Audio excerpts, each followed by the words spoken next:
Randy Morse is an innovator. He was a leader in education in South Dakota. He started so many things that benefit children and adults. He seemed to be involved with every program that made a difference to people. His philosophy was, if there's a need out there and we can meet it, we should be putting that program and that service together. And I think that's how we saw then over time, we grew from developmental disabilities to adding TIE, to adding Career Learning Center, and the other divisions and programs through time. Randy's leadership style was basically, this is what you need to do. You need to make sure that the kids are getting what they need, and now adults, and that the staff know how to do it. And then you'd need to check in and tell him what your progress was. He wanted to keep track of that, but he certainly wasn't a micromanager.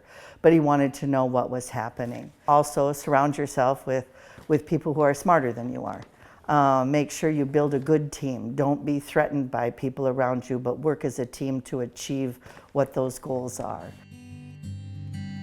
I think one moment where I really admired Randy the most, he was such an advocate for his kids.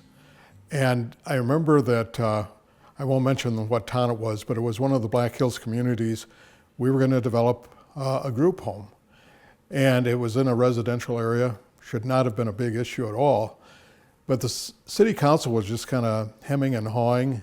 And the mayor said, you know, it's kind of a complicated issue. I think let's just table this and we'll come back to it. And Randy said, no, it's not a complicated issue. It's on your agenda now. You have some obligation to the people who have shown up tonight to make a decision. And I remember the mayor just being taken aback. Like, wow, who is this guy? He knows procedure better than I do.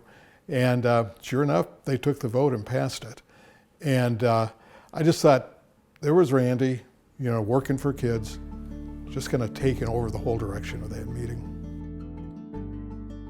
This to me is always a Randy story. If there was a child that had a need, if they'd come in from somewhere without anything, sometimes kids came through a social worker because they'd been removed from a home, and these kids walked in with a brown paper bag that had maybe a pair of pants in it. I mean, these kids literally had nothing. And Randy would always say, go buy them what they need. He always took care that people had what they need.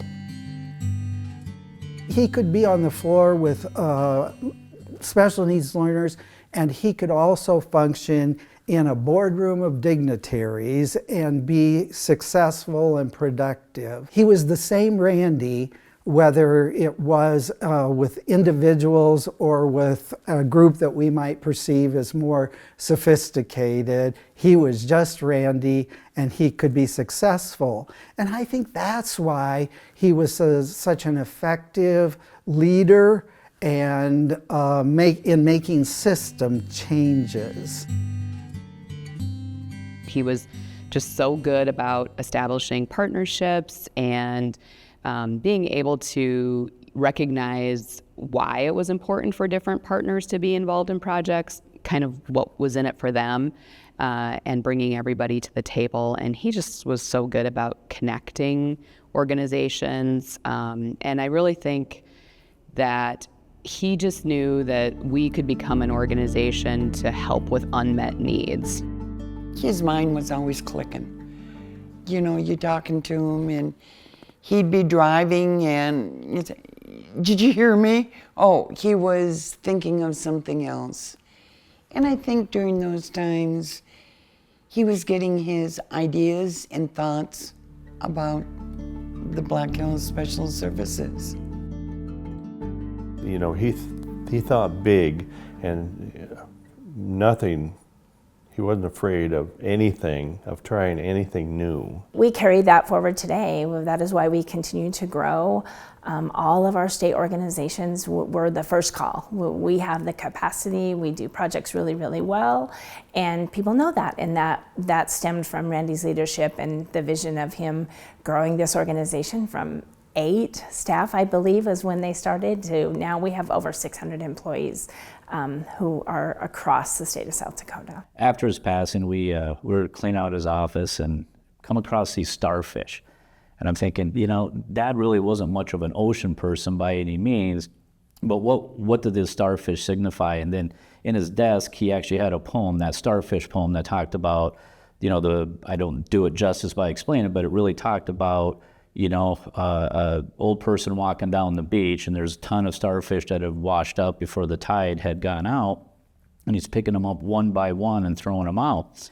Another person comes up and says, you know, you possibly can't be making a difference. There's thousands of them on the beach. And the guy picks one up, throws it back in the ocean. He says, I bet I made a difference for that one. And I think that really sums up a lot of Dad's life, whether it was on a very small scale to a large scale. It's always about making a difference. And so to this day, I've got the starfish in my office, and it's my guiding light to always try to make a difference.